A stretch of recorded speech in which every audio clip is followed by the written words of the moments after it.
नमस्कार प्यारे विद्यार्थियों। आज हम कहीं ना कहीं बायोमोलिक्यूल्स के बारे में बात कर रहे हैं और आप सभी को पता है कि अगर हम नीट की बात करें तो एक अच्छा खासा वेटेज मिलता है नीट में बायोमोलिक्यूल्स का।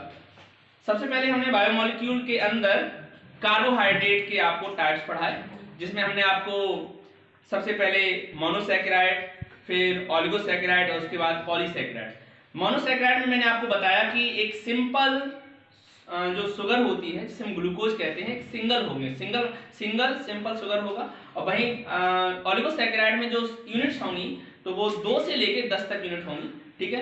अब इसी ऑलिगोसैकेराइड के अंदर आपका आ जाएगा डाइसैकेराइड, क्योंकि 2 से लेकर 10 तक जितनी भी यूनिट है, जो भी नाम आने वाले हैं, वो सारे के सारे आपके ऑलिगोसैकेराइड में आने वाले हैं। और कहीं ना कहीं हम आपको एग्जांपल और कुछ केमिकल रिएक्शन बताएंगे ग्लूकोज की। तो सबसे पहले देख लीजिए ग्लूकोज का फॉर्मेशन कैसे होगा। तो सुक्रोज से, अगर सुक्रोज को हम वाटर के साथ जो है डिजोल्व करते हैं तो कहीं ना कहीं जो आपका सुक्रोज है टूट जाएगा ग्लूकोज और फ्रक्टोज में। दोनों के ही केमिकल फॉर्मूला सेम है, लेकिन रियल में सेम नहीं है। अगर हम इसकी आइसोमेरिज्म की बात करें, इसकी समावयवता की बात करें, तो ये बिल्कुल अलग है। इनके फंक्शनल ग्रुप में अंतर देखने को मिल जाएगा। आप जानते हैं ना, इसमें कीटोन का फंक्शनल ग्रुप देखने को मिलेगा, इसमें आपका एल्डिहाइड का फंक्शनल ग्रुप देखने को मिलेगा। अब हम स्टार्च से कैसे इसको फॉर्म करेंगे। स्टार्च के साथ भी अगर आप इसमें जल के साथ रिएक्ट करते हैं इसको, तो कहीं ना कहीं जो कंडीशंस होनी चाहिए वो क्या होनी चाहिए। टेम्परेचर यहाँ मेंटेन करना है 393 केल्विन का, और यहाँ पर एटमॉस्फेरिक प्रेशर जो रखना है आपको वो 2 से 3 के बीच रखना है, और इससे आपको क्या मिल जाएगा, ग्लूकोज मिल जाएगा। अब सबसे पहले हम केमिकल रिएक्शन देखो, किसी भी केमिकल के बारे में आप 2 तरह के स्टडी करोगे। सबसे पहले या तो उसकी फिजिकल प्रॉपर्टी पढ़ोगे या फिर उसकी केमिकल प्रॉपर्टी पढ़ोगे। तो पहले मैं आपको इसकी केमिकल प्रॉपर्टी के बारे में बताऊंगा।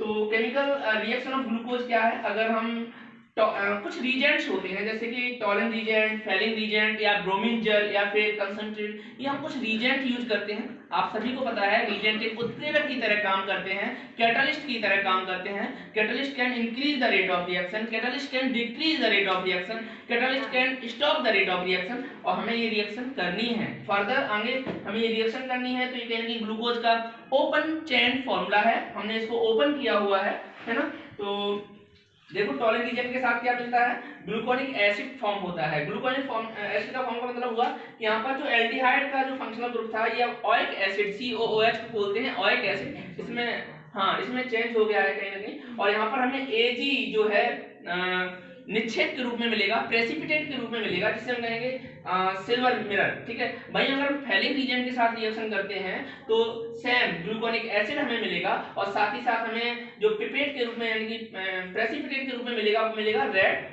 प्रेसिपिटेशन हमें यहाँ देखने को मिलेगा।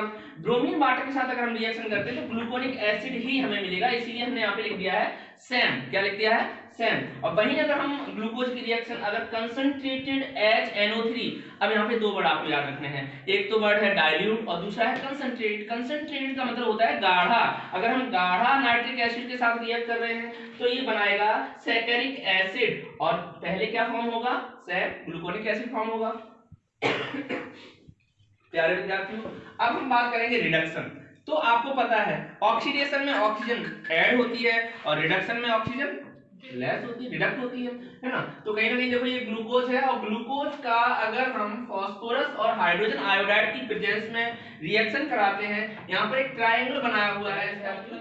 अब हम ग्लूकोज का रिडक्शन करके आपको दिखाएंगे। यहाँ पर ये ग्लूकोज है, और ग्लूकोज की रिएक्शन अगर फास्फोरस और हाइड्रोजन आयोडाइड के साथ होती है, और कहीं ना कहीं इसे अगर हम हीट करते हैं, इसका मतलब होता है हीट करना। क्या मतलब होता है, हीट करना। तो जब हम इसको हीट करते हैं तो इसके जितने भी हाइड्रोक्साइड हैं, जितने भी OH हैं, ये सब सेटल हो जाएंगे, और कहीं ना कहीं क्या बना देंगे, एन हेक्सेन बना देंगे। आपको पता है ना, एल्केन, एल्कीन, एल्काइन, है ना।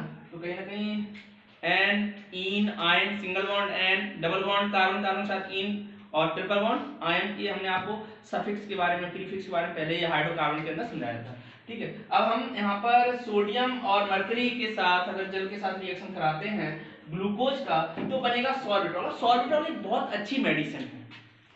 काफी बार मेडिकल ने क्वेश्चन किया है कि आप ग्लूकोज से सॉर्बिटॉल कैसे बनाएंगे, तो आपको बताना है सोडियम और मरकरी की रिएक्शन जल की प्रेजेंस में होनी चाहिए। तो प्रेजेंस किसकी होनी चाहिए, जल की। ठीक है। चलो अब हम बात करेंगे रिएक्शन करेंगे हम यहाँ पे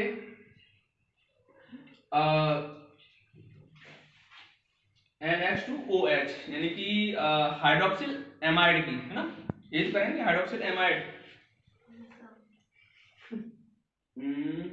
हाँ, हाइड्रोक्सिल एमीन के साथ रिएक्शन करेंगे। अब देखो यहाँ पे कैसे सेट करते हैं इसको, देखो बॉयज, इसका H2 और इसका O, देखो यहाँ पे पूरा एक H2 माइनस कर दिया, बाकी का सेम पूरा पूरा लिख दिया, ठीक है। क्या बनेगा, ग्लूकोसेजॉन, ठीक है, या ग्लूकोज ऑक्सामाइड कहते हैं इसको, ठीक है। फोर्थ रिएक्शन क्या है, reaction with hydrogen cyanide HCNC reaction करी है, तो यहाँ पर जो एल्डिहाइड CHO है इसको हमने OH हाइड्रोक्साइड में जो है OH में कन्वर्ट कर दिया, CN सेम जोड़ दिया, S सेम जोड़ दिया, ये बन गया आपका ग्लूकोसाइनोहाइड्रेट। बाकी और भी रिएक्शन आपको मैं समझाता जाऊंगा, ठीक है। Thank you.